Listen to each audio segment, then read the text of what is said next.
Beautiful. So welcome to tonight's webinar, Simple Strategies to Achieving Personal Happiness. A beautiful topic so that we can embrace love and embrace life and hopefully have some strategies that we walk away with tonight that can put into action straight away.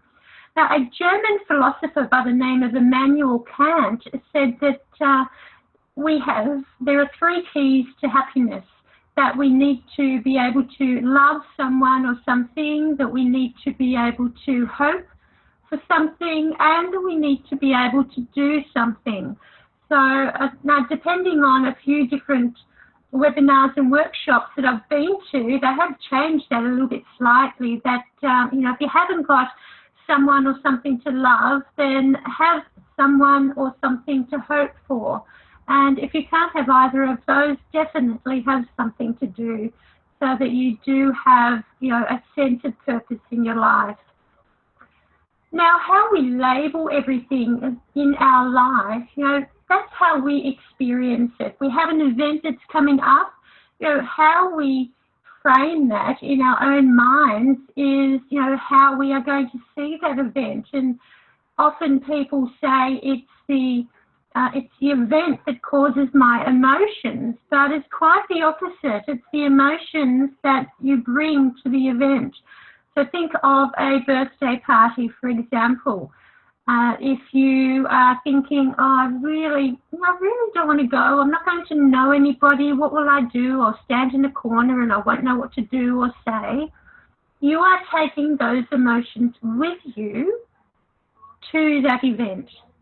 Whereas if you change your emotions and think, wow, I'm really looking forward to this party tonight. I haven't seen my friend in such a long time and she's turning 50, so it's going to be great to share that time with her. So immediately I have a different set of emotions that I am taking to that event, and I guarantee I'm going to have a better time by having those emotions.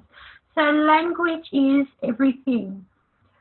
Why don't we just say yes to ourselves? Say yes, and the how will come later. It will all work out, and we just need to acknowledge our emotions and say, look, yes, you know what, I'm going to throw my hat in the ring and I'm just going to do it.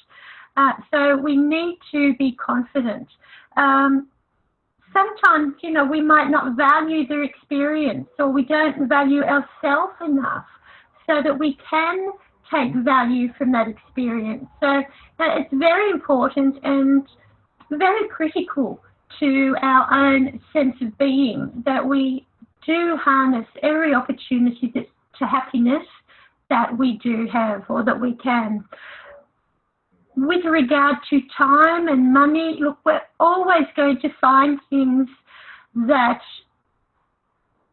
may not interest us enough that we will say, yes, I have the time to put into that, and yes, I have the money. We need to truly value something so that we can put all of our being into it, and that includes time and money. So know your why. Why do I want to do this? We need to be able to dissect it and say, look, this is why I want to do it, and language that to yourself, because we're a great one to have that self-talk, that negative self-talk. So the positive self-talk is just as important as in telling ourselves, why do we want to do this? So attempting to make that decision, think, okay, all right, now this is going to give me X. Why do I want to have X? Okay, so it's very important that you can have that discussion with yourself and understand the true meaning.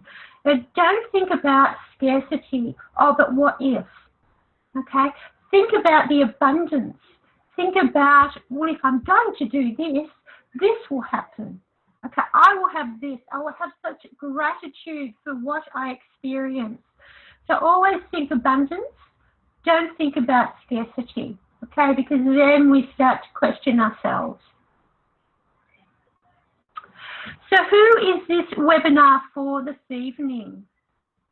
Okay. Are you on a personal discovery? So in your mind, answer these little questions to yourself. Are you at a point in your life that has caused a feeling of uncertainty? Are you wanting to make change for a better 2017? Okay, so 2016 for me has been enormous. I posted on Facebook this morning that, today, 12 months ago, I was informed by my manager that the company was going into receivership. So everybody within our organisation, we had about 45 staff, we were all out of work immediately. And so that caused a great sense of uncertainty. But I look back now, so I made decisions, I embraced it, and I made decisions that I look back now and I think, wow, all the things that I have experienced in this 12 months have been phenomenal. And to be where I am today, this evening, talking to you, I have such a great sense of gratitude for that. So did you say yes to all of those? Or perhaps you said just yes to maybe one or two of those? Well, then you're here for a reason. Well, you're here for you. And this is what we're going to be talking about tonight. So what we'll be looking at tonight, what will this webinar be covering? We'll be looking at the golden rule of happiness. We'll be looking at the limiting beliefs. So limiting beliefs are when we say to ourselves, oh, but this might happen. But what if? Oh, no, I'm not smart enough for that. Or no, I don't have the money for that. Or I really can't see myself doing that. I don't have confidence to do that. They are limiting beliefs. So what you focus on is what you get. That's what we're going to be looking at tonight. And whether you are above the line and below the line, thinking yourself through a particular situation or decision, we'll be looking at that one. We'll be looking at the universal fears. We'll be looking at the map is not the territory. So a little bit of a key phrase there. So look, beautiful little Lammy jumping for joy. So now we're posing a question now, when will you be happy? So I'd like for you to insert your key to happiness here. I want you to have a little think. Okay, so when I have an insert here, I will be happy. Now whatever you choose, take it another step. Okay, what is it going to give you? So, for example, if you think, when I have my license, I will be happy. Well, I want you to take it a step further and think, what will that license give me? Will it give me freedom? Will it give me a sense of maturity? Will it give me recognition? That is a word that you would put in that space. Okay, so keep asking yourself the same question, what is that going to give me? Until you are able to drill it down to the real core need of what you think you need to have so that you will be happy. I'm going to play a little bit of music while you can do that. So remember, this is interactive. It's not just me talking. Okay, so I want you to, and we're going to share these. So I want you to think about, when I have such and such, I will be happy. And then what is that going to give you? What will you have once you have achieved that? I'm going to play some music now to give you some time to think about it. But not long, you've got 60 seconds, okay?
How did we go? Okay, so I'd like for you to put in the chat box some key words that you thought of, what would make you happy. So when you have what, you'll be happy. If you'd like to share those, that would be awesome. Okay, just looking to see if there's any feedback there. If you'd like to type in a keyword. When you have something that will make you happy. Okay, not having too many people volunteer, that's okay. So Carly, you've raised your hand. If we can, Carly, if you could put your message in the chat box, that would be great. Yeah, look, I'll, if you like, I think we've only got 3 on board tonight. I might unmute you.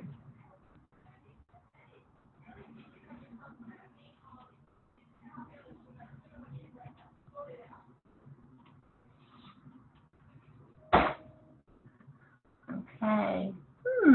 That's not working for me. Yeah, okay. I'm not able to do that for some reason. Carly, if you're able to type in the chat box, that would be great. Okay, just trying to unmute you, but it's not working for me. So anyway, yeah. So I'm not too sure what you have typed. So let's move on to the next slide. How about this? When I am happy. So insert that word. When I'm happy, freedom will come. When I am happy, recognition will come.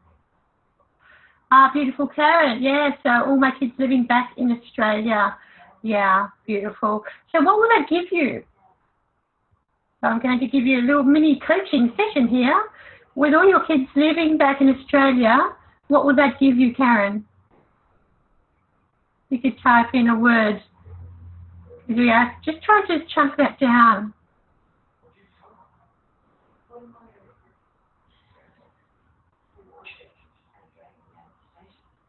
Contentment, de-stress, beautiful. Okay, so that's an emotion, that's a feeling. And so I'd like you to rephrase that. So when I am happy, contentment will come. When I'm happy, I will feel de-stress, not distressed. I have to be careful there on the webinar.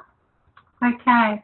Now, you'll notice I have taken my video off just to, I was getting a little bit distracted there, so I just want to continue with that. So, yeah, beautiful. All right.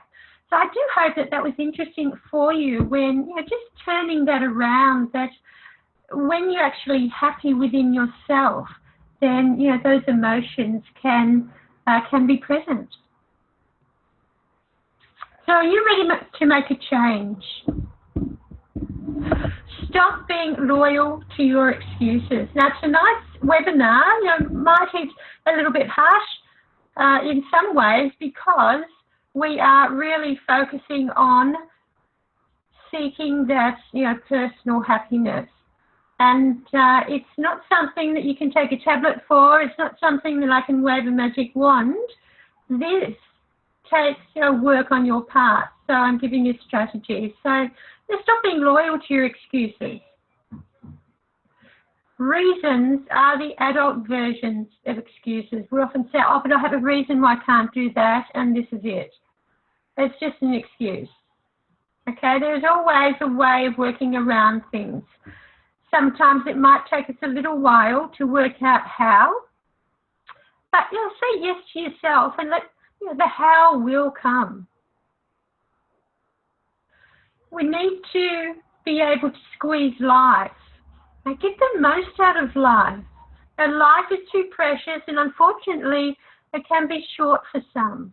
So don't let it squeeze you. You know, squeeze as much as you can out of your life every day, every moment in your day. Now, a belief is a convenient assumption. So when we say that we have beliefs, it's an assumption that we make and that we believe, it makes sense to us at the time. So it's interesting to note that 20% of your actions bring 80% results. So out of everything that you are doing to obtain a happier lifestyle, 20% of it is actually working, is actually progressing you to that point. So we need to work. That shows that 20% of what you are doing is actually working in your favor. So we need to work really, really hard. Okay, we need to be very focused. And we need to have that sense of accountability. And 90% of the journey is awareness, is self-awareness. Learning about ourselves and knowing that as much as I learn about myself, this is going to help me on this journey to not just self-awareness, but to a sense of being fulfilled, to a sense of happiness. And 100% accountability. So as I said, with this webinar, the strategies that you're receiving through the webinar, this is all about you, all about the steps that you can take. And you can take these steps. I have faith in you. So let's look at this little key phrase of what you focus on is what you get. So consider a recent event that has caused you frustration or turmoil. So it might be a situation where you have lost a job, or you've decided that you're not happy where you are, or perhaps something has not turned out. You have a day out and it's raining or the weather's not great. You are focusing on that event. What are you telling yourself? What is your body feeling? So think about first thing in the morning. Okay, so my alarm didn't go off. It didn't go off in time, so I've woken up 20 minutes late. And then I've quickly made myself some breakfast. I'll pop some bread in the toaster to make myself some toast. And then I've gone off to perhaps put some clothes in the wash machine. And my toast is burnt. So not only have I woken up late, but I can't have breakfast because my toast is burnt and now I don't have time to make some fresh toast. I'm thinking, great, what a day this is going to be. It started off just a terrible morning. I can tell it's going to be a terrible day. What am I saying to myself? What am I hearing? I'm already putting a negative spin on what my day is going to be like. My body is already feeling negative about the day. I'm probably a little bit slumped and I'm feeling a little bit, sick in the stomach, and I can feel a headache coming on now. What language am I using? So given all of that, the focus that I've put on what's happened already, how I'm feeling in my body and the language that I'm using is actually putting me in a particular state of mind.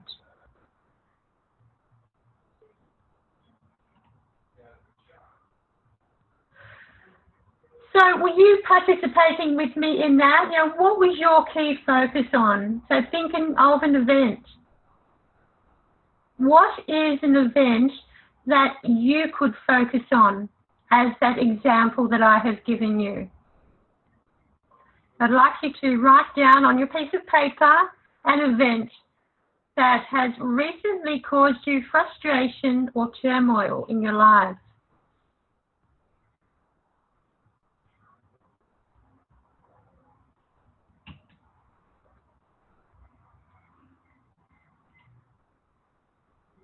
Okay, so when you were experiencing that frustration or turmoil, what emotions were you experiencing? So think back to that moment. How are you feeling at that point in time? If you'd like to share in the chat box, that's great. Let me know that you are actually, participating in the task. That would be good. So what emotions were you feeling? Deflated, yeah.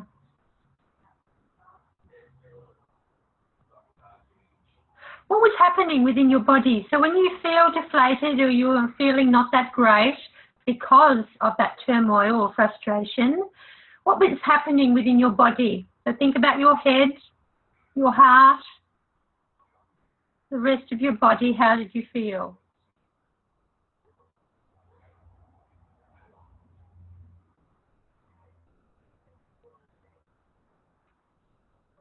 What were you languaging to yourself? What were you saying? What were you saying about that event, about how you were feeling, and perhaps even about the outcome that you had already determined what the outcome was going to be? So much like when I burnt the toast, and I was so determined that it was going to be a terrible day. So considering, what were you telling yourself at that time? And what state of reality were you in? So because of that focus and what you were telling yourself, and therefore what you were telling yourself, the emotions that you were feeling causing that shift in your physiology, created a state of reality for you, disbelief. Yeah. So you can see how powerful the focus is when we focus on a particular event and the emotions that we are having, and how we are languaging that to ourselves, how that can actually set us in a particular state of mind.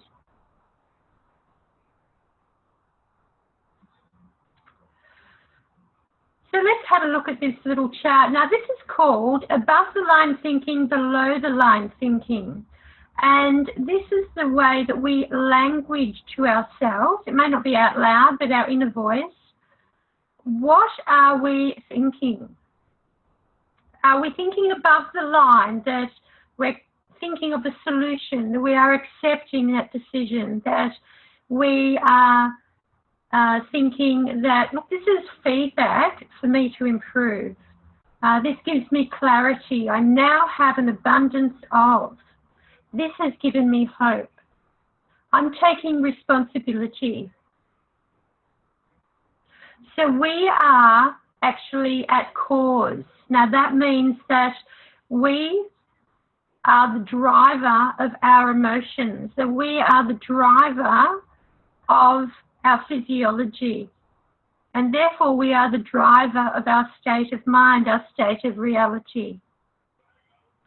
Or are we actually having below the line thinking, where we are thinking that we are, or we have failed, that we have fear, that we are the victim,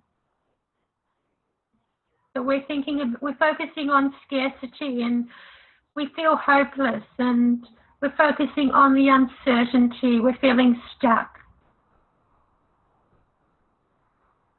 This is when we are at effect. So we are letting our life affect us. Okay, it is the effect of it is affecting the state of mind, the reality. So it's very important, especially when we move on to the next few slides, that you think about the above the line thinking or below the line thinking. Are we at cause? Are we inspiring ourselves to move forward? Or are we below the line? Oops. Once again, so what language are you telling yourself? So a little bit clearer here, above the line, below the line. The language that you are telling yourself, you're taking ownership. You have a positive approach. You are looking for the solution. You are taking accountability, and you see yourself as the victor. You're saying, I did it. This is great feedback. I have the responsibility to take charge, and I can do this. Or are you placing yourself below the line where you're in denial and you have negative thoughts and negative behaviours, and all that you see is the problem? You're full of excuses and blame. That I tried, I've failed, I can't do this. And then you're playing the role of victim. It just shows you how powerful our mindset is. That gives us the power to either move forward or stay stuck where we are and not move forward. So once again, I will give you a copy of the PDF, a PDF copy of the slides for these. Now we're moving on to the 3 universal fears. And Tony Robbins speaks of these 3 universal fears in his training. So whatever our problem is, and remember, our problem is never really the problem, it's usually nutted down. So as we chunk down from what would make us happy, when we chunk our problems down, we actually get to a particular fear. So the first one is the fear of not being loved. Second, the fear of not being good enough. And third, the fear of not belonging. So when I do coaching with my clients, we actually drill down to what your fear is, and then we're able to address the problem at hand. Because it's not really the problem. It's actually, finding out, what are you afraid of? And what are you doing that is not serving you? We need to remember that pain is inevitable. We cannot suppress our pain. We need to go through it, and we need to handle our pain with a positive energy. Suffering, we are choosing to be the victim, so suffering is a choice. Now, I'm not talking about physical pain, okay, because we do not, choose to suffer particular pain. It's the pain of our mindset, the way we look at things. So when we tell ourselves, for example, that it's better to do nothing than fail, we're actually disempowering ourselves. We need to embrace the negative. We need to think of the worst case scenario and realize, look, this didn't happen. This is the worst thing that could have happened, but it didn't. And embrace the beauty that it didn't happen. Identify 3 positives around it. Now, I took my son for a driving lesson just, last week or the week before. And, got his license this week, so that was awesome. But, went for a driving lesson, and, a few certain things didn't go his way. And so he came back home and didn't feel really good about himself. And I said, hey, it is what it is. And next time it will be better. But focus on the positives. So identify those 3 positives that happened. And so we did that and had a greater mindset. So you need to embrace all that is around you to get where you need to be. When we drown ourselves in uncertainty, then our fear is then going to create that procrastination that we tend to have. And that's not a nice place to be. Our next key little phrase that we're looking at is the map is not the territory. Okay, a bit of a philosophical thing there. When we talk about the map, we are referring to how we see our world. Okay, it's made up of our identity, our beliefs, and the needs that we have. When I talk to my clients, I focus on 4 archetypes of identity. So an archetype is a category within your identity. And these are sequential. So these, one after the other, and you can go backwards and forwards into that group.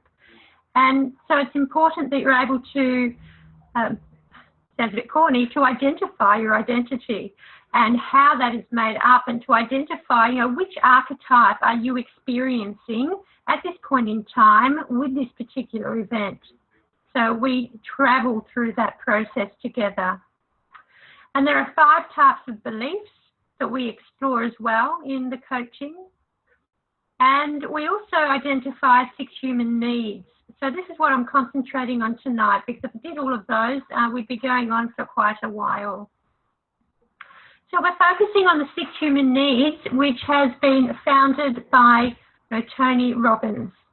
So let's take a little bit of a closer look. So when we say the map, we are focusing on how you see the world. So how is the world for you? That is your map.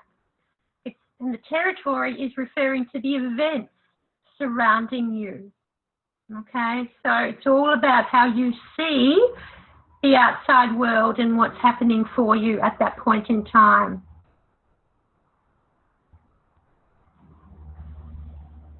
So here we have our 6 human needs. There are 6 human needs. The very first 4, they are representing your personality and your sense of self, whereas the other 2 are representing your spirit, which is yourself and those around you. Now, the 6 core needs, these come from a group of what we call macro patterns. So macro patterns are present in everyone's view of their world, which we are referring to as their map, as I said before. So everybody has these 6 core needs, 6 human needs, but they may have a different order of importance on their map. So based on the work of Tony Robbins, this is a cornerstone of his training and coaching. So we embrace this knowledge. He describes these as they're a type of invisible force, and they explain why you do what you do. Why are you in the career you're in? Perhaps, why neither of the relationships as well. So, why are you in the relationship that you're in as well? And perhaps, why neither of these are not working. So when we look at these, we look at your human needs, we look at your core needs, and we figure out which are your key drivers. So you will have 2 of the 4, of the top 4, which are highly part of your way of thinking and how you see the world, your map. So by looking at these very closely, you can discover the top 2 needs which operationally work for you. So they're not values, so I don't want you to be confused, but they are core drivers for making decisions in your everyday life. And where you find yourself in any situation in your life, you will have 2 in particular that you give high priority to, and they help you experience and make those decisions. Now, with regard to each of these, particularly the 4, we have actions, okay? So we have our needs, and we think, okay, this is my core need. Now, I'm going to do this. So we have 2 types of actions. We have a resourceful action, which is sustainable. This is most important. The sustainability is the king, or maybe we should say queen if we don't want to be politically incorrect. They are the long-term answers. Okay, they work for us and for those around us. So when we have those resourceful actions, unresourceful actions are those that are not sustainable. So when we have an unresourceful action, this is something that might work for a short time. That might feel good at that time, but it's really not doing any good for others. And this will all make sense once I give a few examples.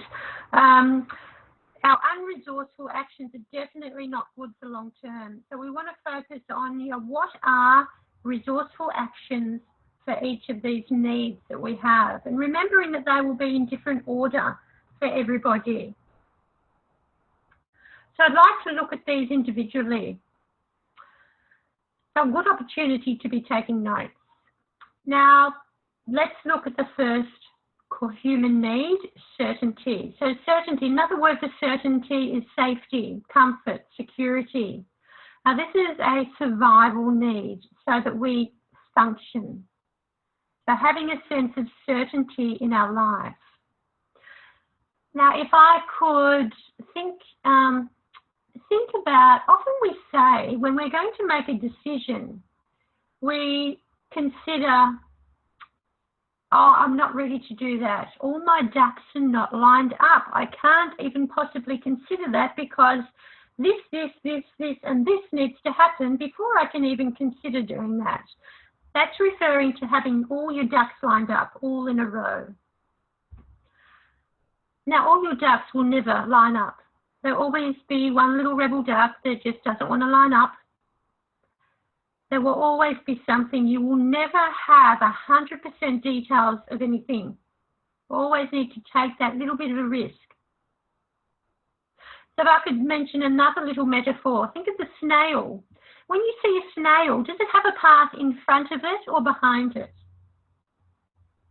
It doesn't have a path in front telling the snail where to go, but it does leave a trail. It does leave that journey that the snail has experienced. So very much the case here as well. You know, we don't have a path, but you know, some people are looking for that sense of certainty, you know, that sense of being safe, having comfort, in their comfort zone.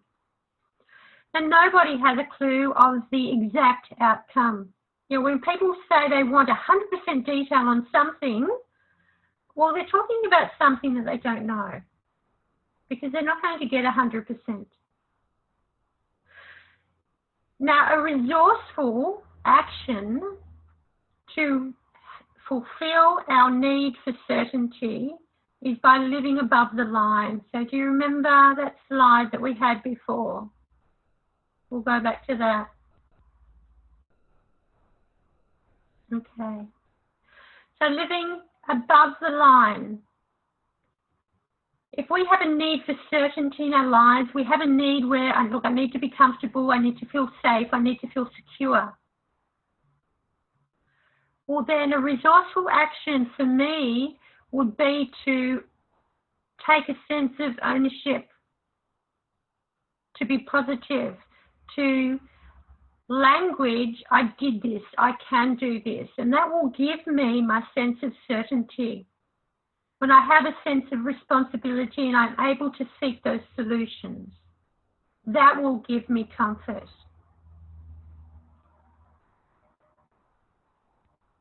We'll go back to our slide. Beautiful. Oops. Okay. Another resourceful action would be having a routine that creates myself being able to move forward, to have action. That I back myself no matter what. Say, I can do this. It might take some time. It might take some effort. But I'm going to create a sense of comfort by saying, I can do this. Take responsibility for yourself. Say yes. And then work out how you're going to do that. Allow yourself to become all you need to become to handle that problem. An example might be that if you're feeling frustrated, perhaps at home you're thinking, oh, you know, this is driving me crazy. If I think about this anymore, I'm going to be so frustrated. And then you change the focus, and so you might start to do some cleaning, or you take yourself to the movies or something. Okay, that is working in your favour. It's giving you a sense of comfort. Okay, it's actually cleaning, well, that's doing something good. So we need to think about, I need to have resourceful actions too, so that I have that sense of certainty, I have that need is fulfilled. Now, if I choose an unresourceful action, so an unresourceful action would be living below the line. So I'm not going to go back to that slide. But another unresourceful action would be, you know, taking control of others. So If I'm in a situation where, look, I'm feeling very uncertain right now, I'm not feeling comfortable, okay, I'm feeling very unsafe, I'm feeling very insecure by what I'm feeling right now, well, then I might try to take control of others, and I might get angry and I might start yelling. Okay, I might yell to once again, take control over that room, so then that gives me certainty and I feel safe again. The children might be very challenging right now, so I might yell and scream, go to your room, or I might scream something else. And I have temporary control. It's giving me a sense of comfort now. But it's short term. It's not sustainable. So if it's not sustainable, why are you doing it? It's like watching hours of TV.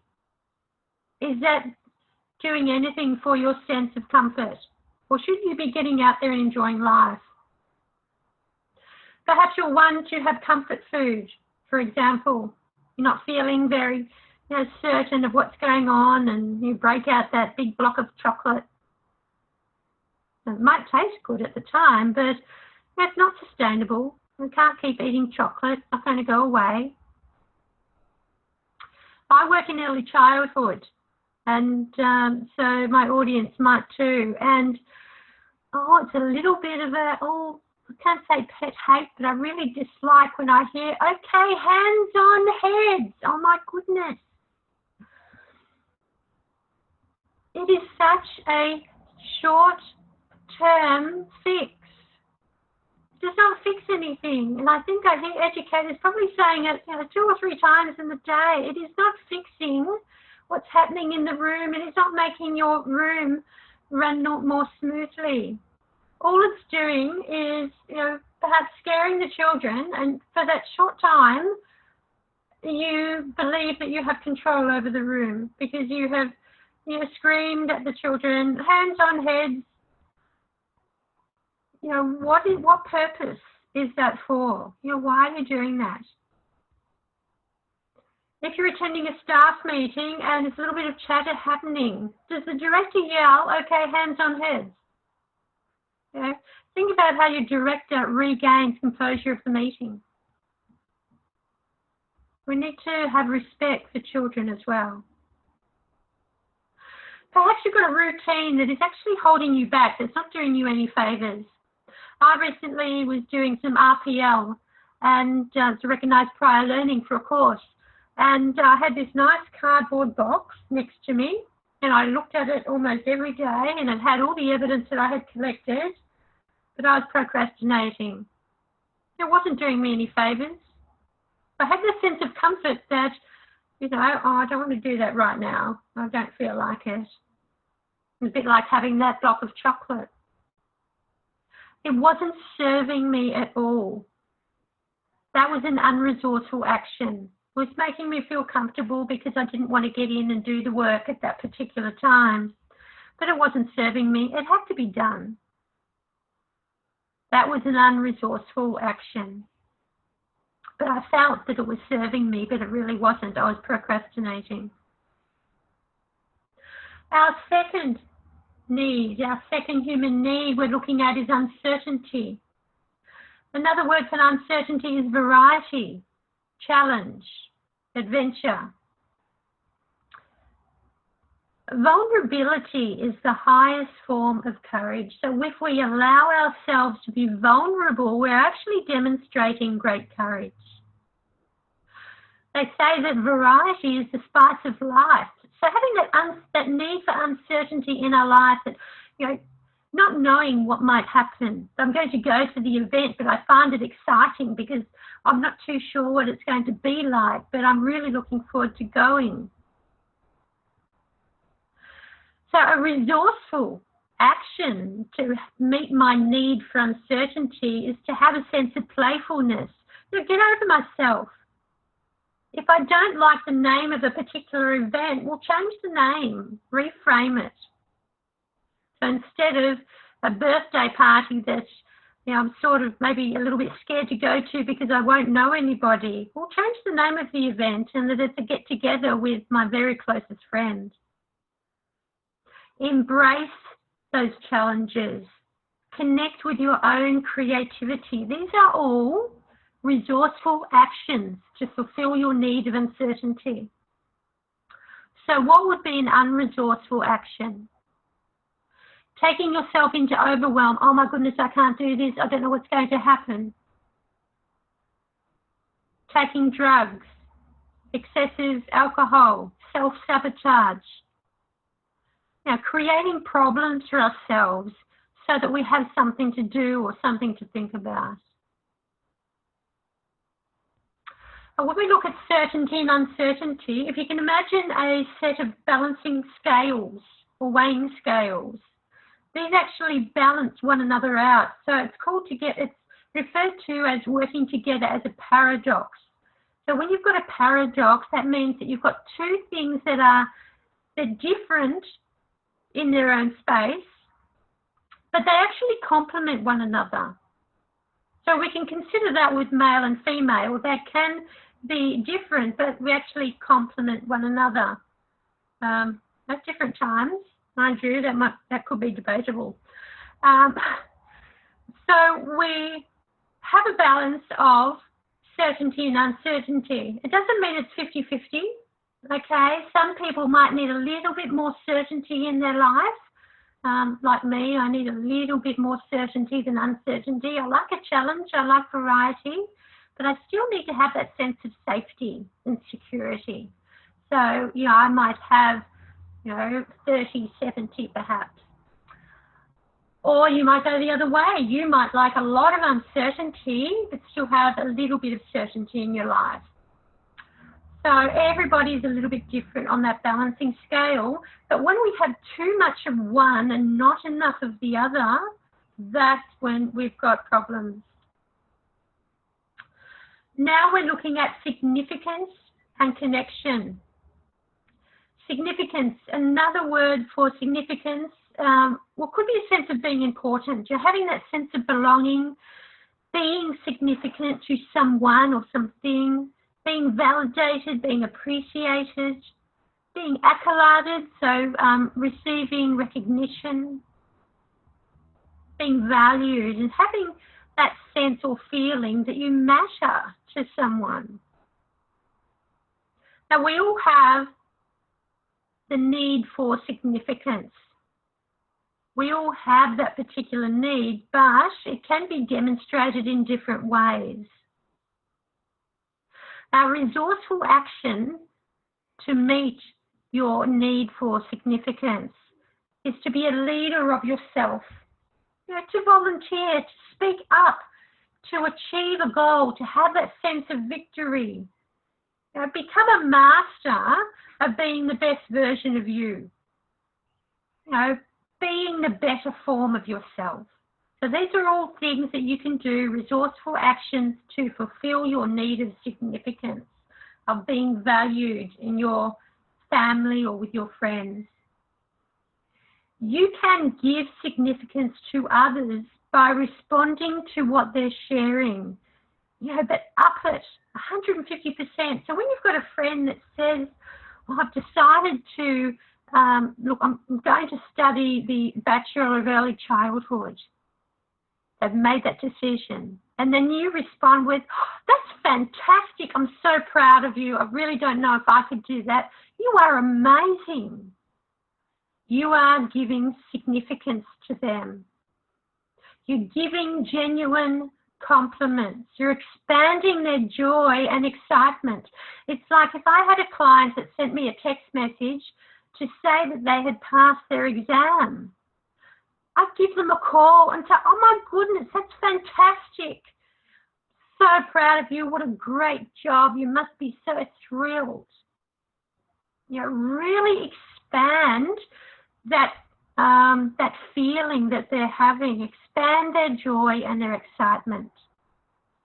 If you can provide this in your life, in your relationships, in your work, that individuals will come back to you for more. And what are you doing? You're actually teaching them how to be with you. So this is a great sense. If we're thinking about leadership and management, how to treat our staff. If we are able to invite that sense of achievement, a sense of excitement, and give it back to our staff, well, they're wanting to give more to us. And you're actually teaching them how to be with yourself, with you as their leader and their mentor.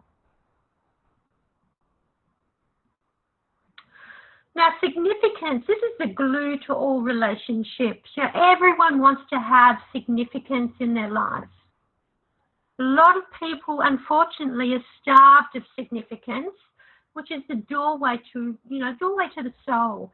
When significance is not being met through one vehicle. So when I say vehicle, I'm referring to, it might be work, or it might be relationships, or it might be through a hobby. If we're not getting significance from that, then we're going to choose another vehicle to access or gain that significance. So let me give another example. If I play sport and I simply love that sport, I have a passion for it, my family are very supportive and they celebrate all my wins. But my work is, I'm not feeling a sense of significance in my work, that it really wouldn't matter if I turned up to work or not. Nobody'd really notice. Wouldn't make a difference. I'm not getting significance from my work, but I'm accessing my need for significance from my family and my friends, my relationships, and my hobbies. So when we're not getting significance from one, we will seek it out from another. Now, what would be some unresourceful actions for us to obtain the need for significance?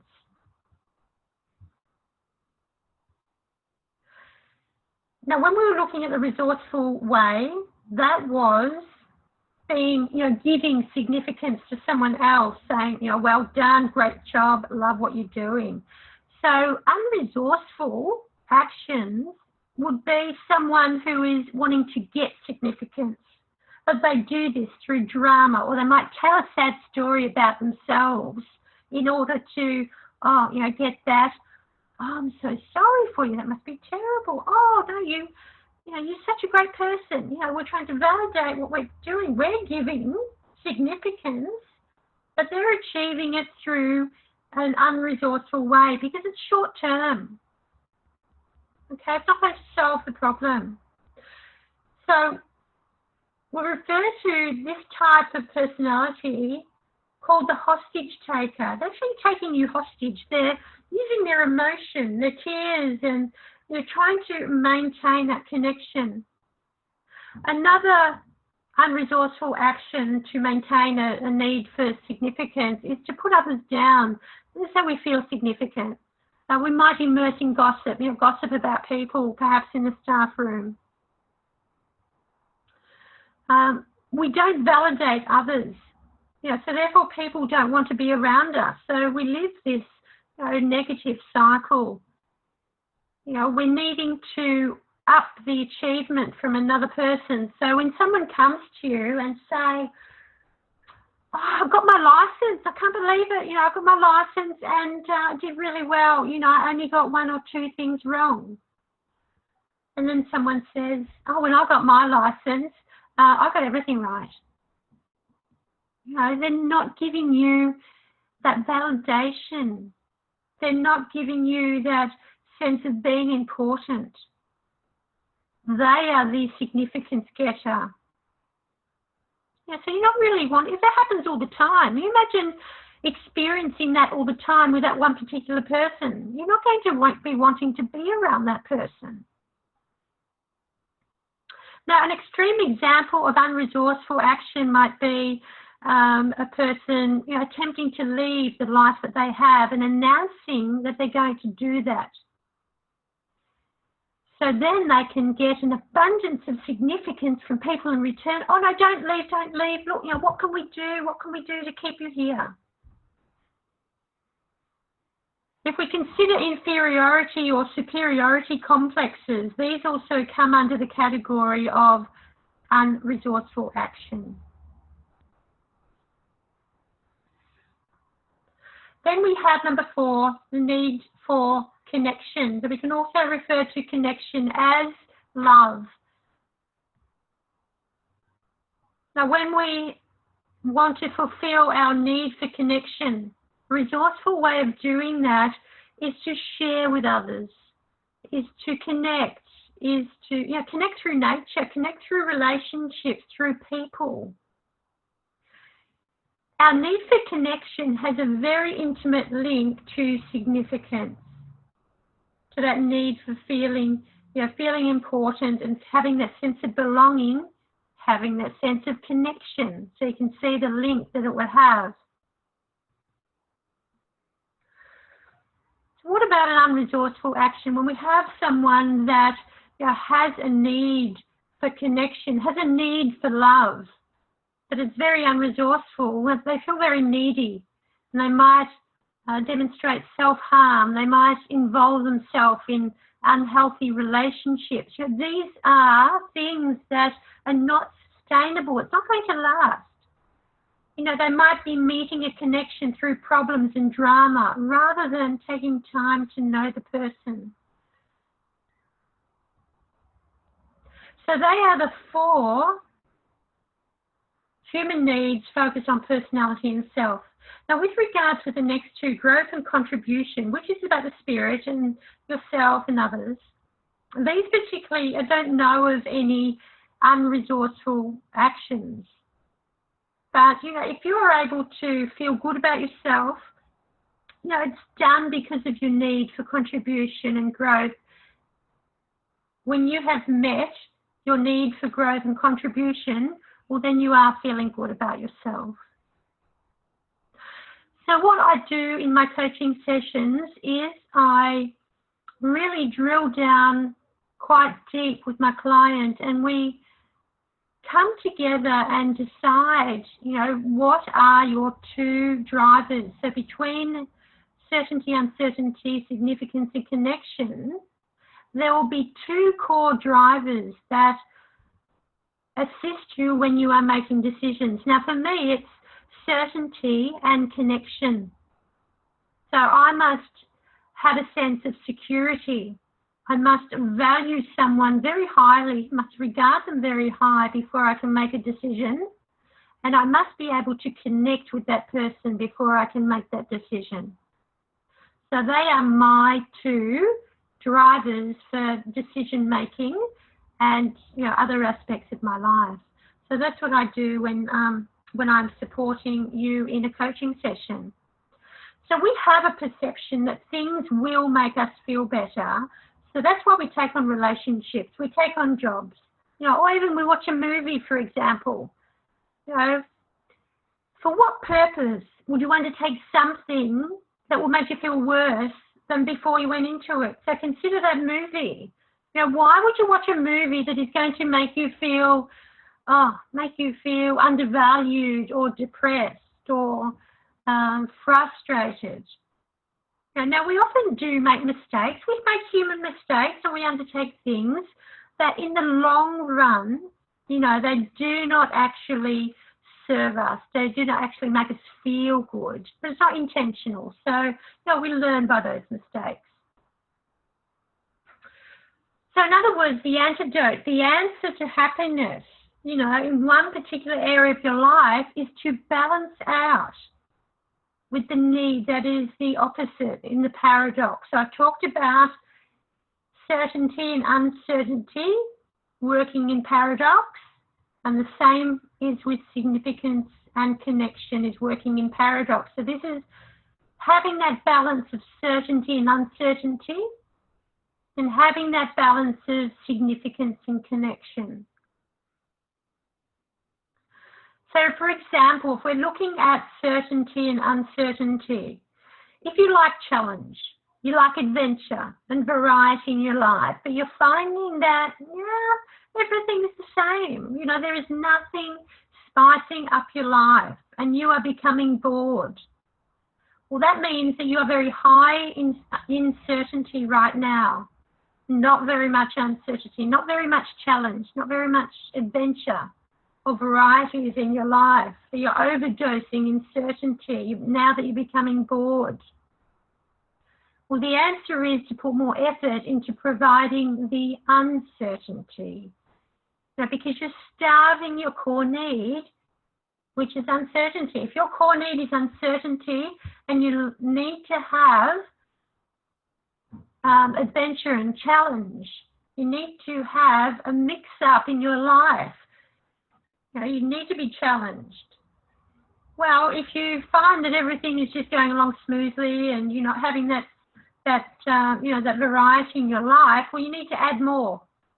You need to make it more exciting so that your need for uncertainty is fulfilled, or at least it balances out a little bit more. So balance out the certainty and uncertainty, and you'll be happier.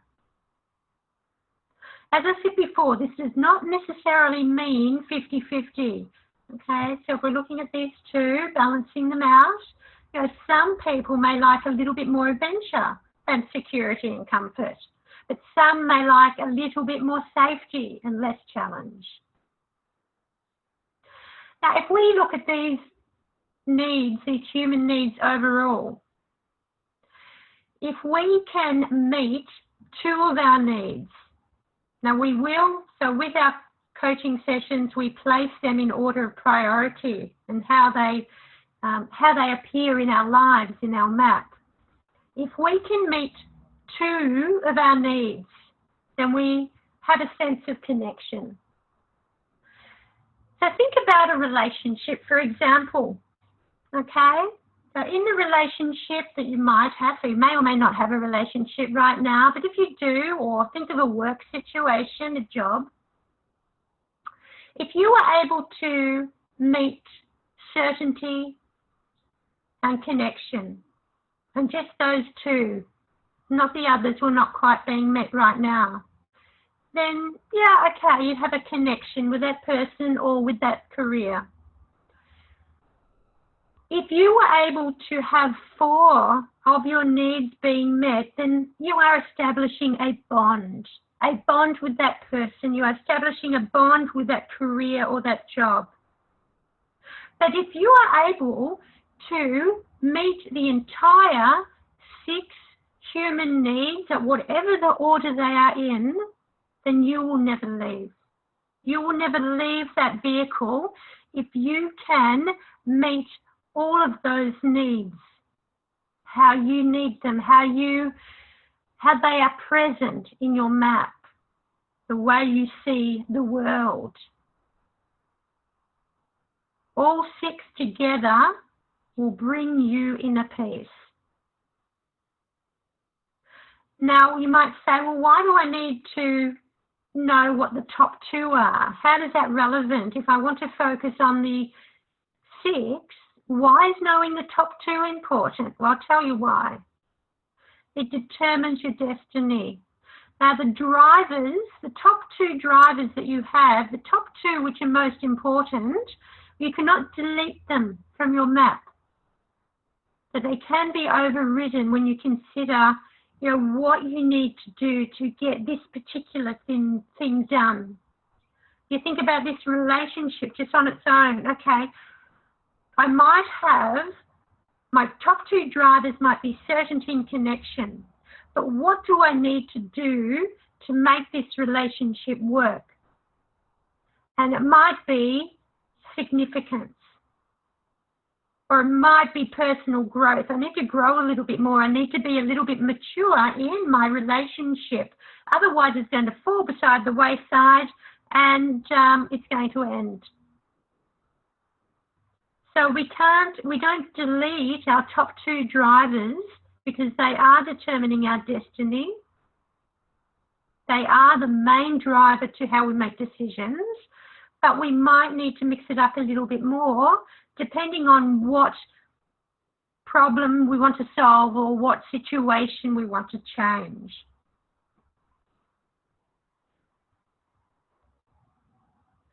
So defining what you want. Okay, let me just, I'm not seeing my slides there. Okay, so what do you want to have? Why don't you have it? So I'd like for you to answer those two questions. Have a think about it. I know we have run over time. Just very quickly, what do you want to have and why don't you have it? I'll play some more music.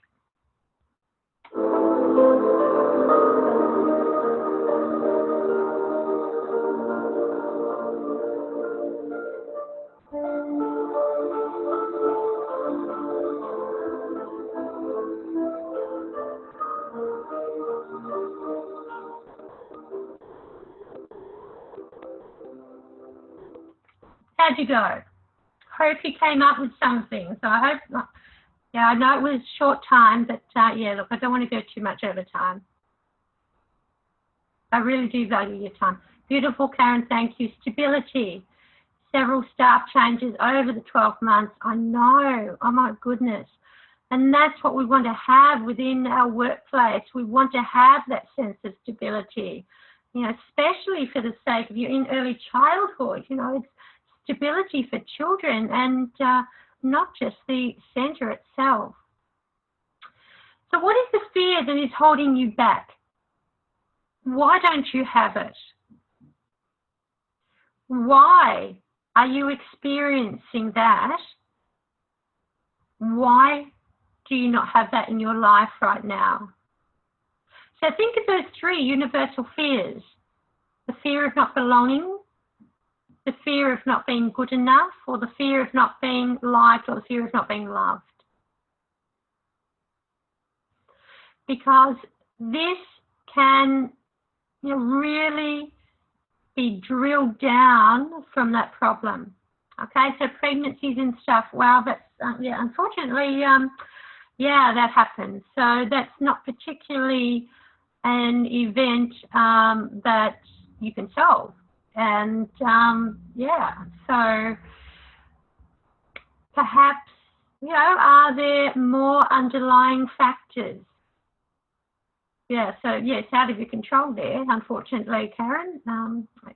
But there might be other underlying factors as well while you're having huge turnover of staff. So being able to drill down on what can be changed. So if being able to determine, okay, so what's holding me back?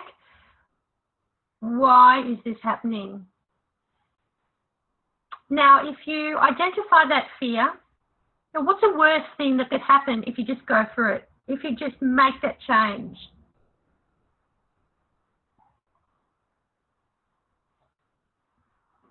What's the best thing that could happen? Okay, so Karen, you might think about, I'm not too sure the situation there and how much you want to disclose, but think about the arrangements for coming back to work. Now, are the staff happy within the workplace that they want to come back as soon as possible? So beautiful, you'd like to move into training, current role working with children. Yep, beautiful. Well, that's okay, and you can still, in training, would you not be still working with children? Okay, because as a trainer, you will still need to maintain currency. So you will still need to be involved in the early childhood sector. Okay, so that's actually a conversation that we could have, and I'll bring that up in the next slide or two, where I can offer you a complimentary personal strategy session, and we could go into that. We could go into those goals for you and how we can help you get to that point. So back to your staff. Are staff wanting to come back? So is it an environment that you have that sense of connection, that they're happy to do that? So what's the best thing? So what would be the strategies that you could take? What's the first thing that you could do? You know, and what would be the worst thing that could happen? What would be the best thing that could happen? Because we really want to focus on achieving that best outcome. So that's a really good exercise for you to do, to identify what you want in your life right now and why it is not there and what's holding you back. If you have trouble finding out what's holding you back, well then that will prompt my next thing that I am offering to you. So what's the next step you could take to move closer to what you want? It's very important, always have something to look forward to each week. Whatever you can do or dream you can, begin it. You just take one step to start that journey. Be bold. Okay, have power, have that sense of magic in your life and do it now. We always say, no time better than the present. Okay, we might be one that is great in giving advice, but maybe we need to start taking advice and action on that now. So for those that have participated tonight, thank you for being here. So I've got a few little freebie gifts for you.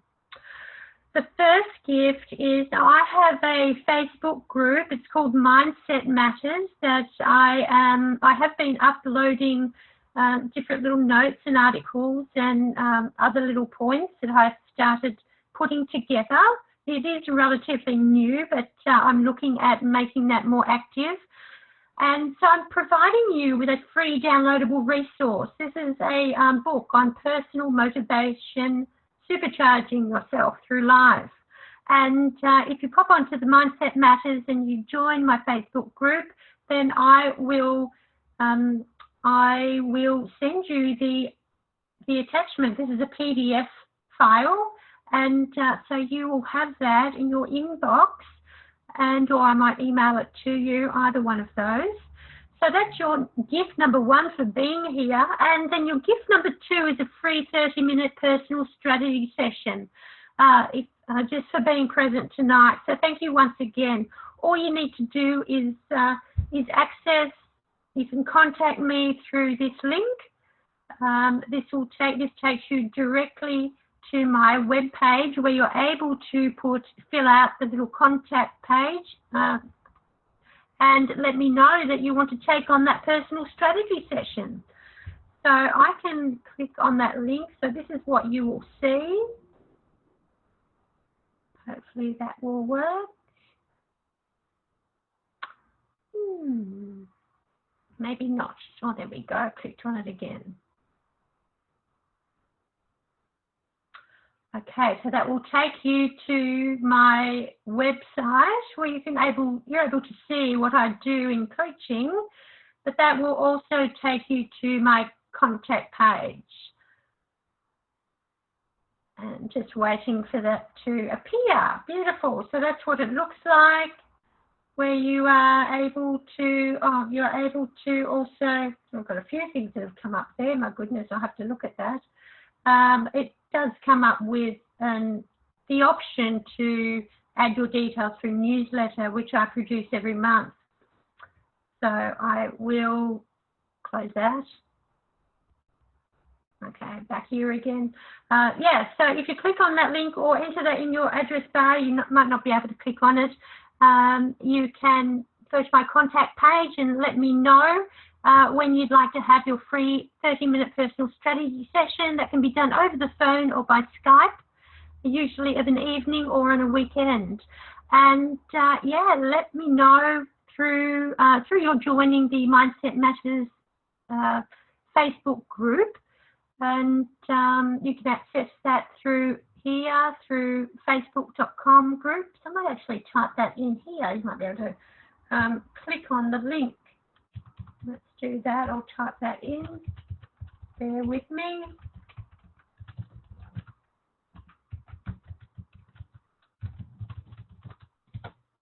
There you go. So if you're able to click on that, then you can join the group, and I will send you that copy of the book, and I'll type in my contact page. So then you can access me and access the free 30-minute coaching session, a personal strategy session, I should say. Okay, so that second link, just click on that and then you can contact me. I will receive that in my email and I will be in contact with you probably within 24 to 48 hours. Okay, lovely. Beautiful. Well, there we go. That's the end of our session tonight. So thank you so much for staying on board to the end. Sorry it's gone over time, but really just wanted to give you as much feedback and much value as possible, and supporting you on your journey. So yeah, look forward to next Thursday night, the free webinar that will be on again at 7:30. So yeah, keep an eye out for my page. The link will be on my page very soon. Okay, so I will email you a PDF copy of the slides from tonight, and I do wish you a lovely week. So I do hope you have enjoyed this evening. Okay, so I'm going to switch off. If there's no questions at all, I will switch off and yeah, bid you fair night.